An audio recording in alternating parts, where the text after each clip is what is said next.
कधीच नाही चुकणार तुमचे फेवरेट टीव्ही शोज झी5 सोबत, तेही एकदम फ्री।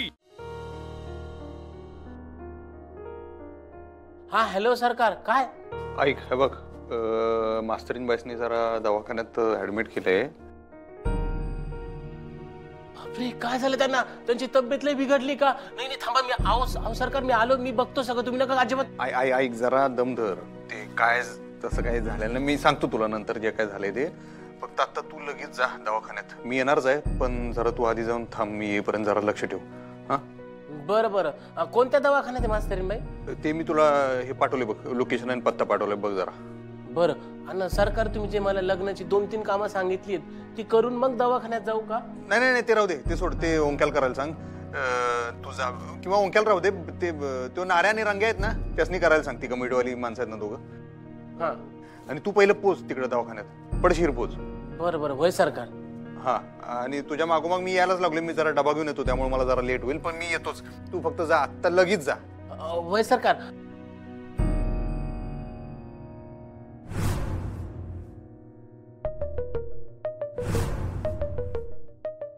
तुम्ही बोलावलात मला? हो, अक्षराने दागिन्यांची ऑर्डर दिली होती ना, तर ते आलेत म्हणून तुम्हाला बोलवलं।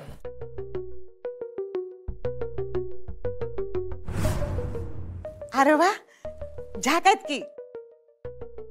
सुनबाईची निवड चांगलीच आहे बघा। हो चांगलीच आहे, पण खरं तर मी तिला म्हणत होते की एवढं सगळं करायची काय गरज आहे। मी नकोच म्हणत होते तिला, पण ती काय ऐकायला तयार नाही।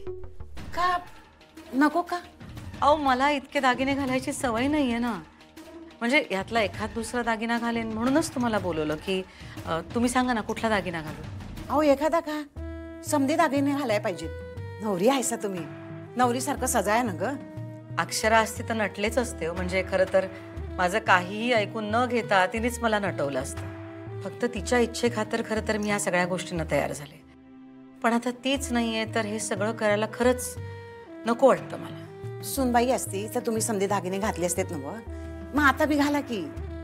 म्हणजे आता सुनबाई आजारी आहे, हॉस्पिटलात आहे, पण तिला जर का कळलं नव की तुम्ही दागिने घातले नाहीत, तिला वाईट वाटेल हो।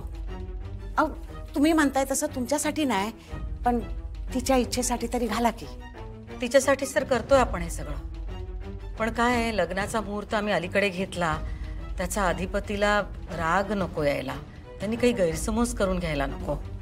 खरं तर आम्ही घाई करतोय, कारण लग्न झालेलं बघून अक्षराला बरं वाटेल, तिच्या मनातले विचार जरा कमी होतील, शांत होईल ती।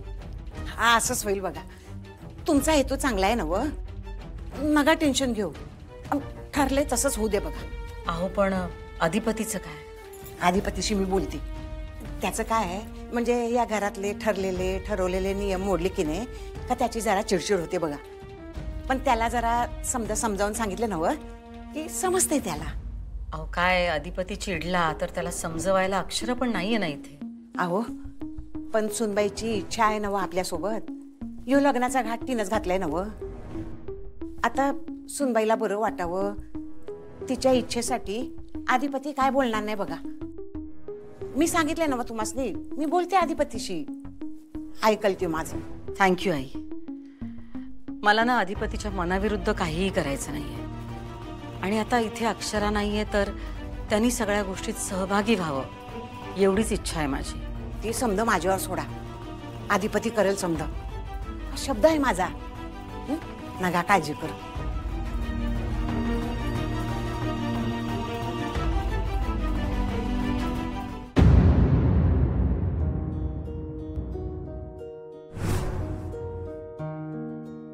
तानाजी झाला डबा?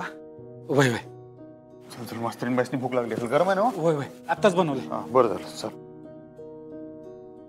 अधिपती, अरे एवढ्या घाईत कुठं निघालास? अगं मास्तरीन बाईंचा डबा घेऊन चाललोय। एवढ्या लवकर?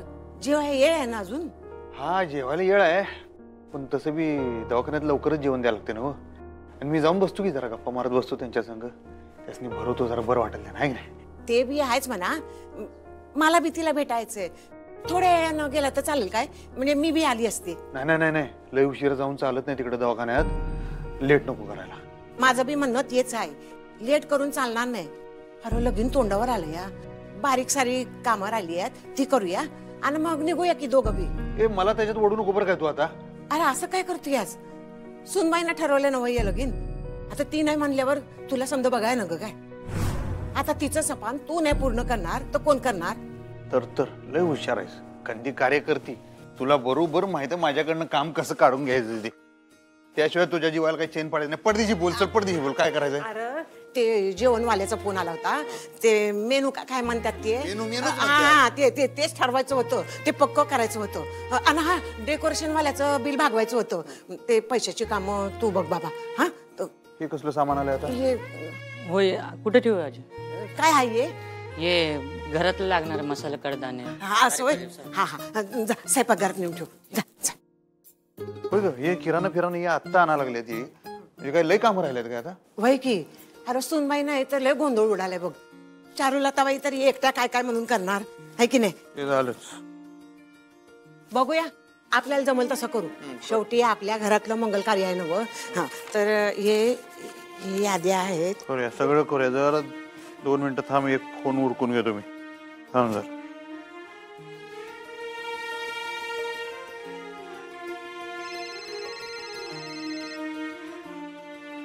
हा हॅलो सरकार. रव्या दवाखान्यात पोहोचलास काय तू? हॉस्पिटलच्या आत नाही पण हॉस्पिटलला पोहोचलोय. तिथं बाहेरच उभं हॉस्पिटलच्या. बरं जरा इकडे ये, घराकडे ये जरा. का काय झालं सरकार? अरे नाही, मास्तरीन बाईंचा डबा घेऊन जायचं होतं जरा. मला दवाखान्यात जायला जरा होणार आहे उशीर. मी येणारच आहे पण जरा तू लवकर येऊन डबा घेऊन जा की, जरा भूक लागेल रे त्यासनी. बरं सरकार लगेच आलो मी. हा टाममध्येशी ये चल. हा बोल ग बोल. काय या याद्या केल्यात. यात काय राहिलंय का बघ. हे काय काय चौरंग, लाल कपडा, हळदी कुंकू, गंध, सुपारी, लवंग, पाव. हे धनाजीला सांग. हा अजून सांगाय काय करायचं सरकार?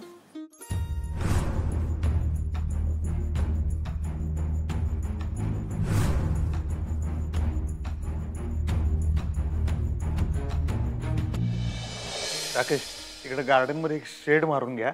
शेड खाली खुर्च्या बिरच्या सगळ्या एक 50-60 माणसं बसतील एवढ्या ठेवून घ्या. समजलं ना? अहो तुम्हाला ए धनाजी अर्चान बाबा लवकर धवल. शेड मारायला त्याच्याच बाजूला एक 5-6 काउंटर लावा खाण्यापिण्याची. समजलं ना? हा चला पळा पळा पळा पळा. सरकार बॅनर आलाय. कसलं बॅनर? हो लगीन आहे ना, मग बॅनर नको का? कोणी सांगितलं?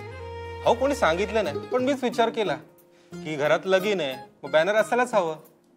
चांगला विचार केला तुम्हाला. आता आणलायस तर लावून घे बॅनर. जा तेच विचारतो कुठे लावू? तिथे लाव की ते टेबलवर लावणार ना त्याच्या मागे लावून घे. हो चालेल सर.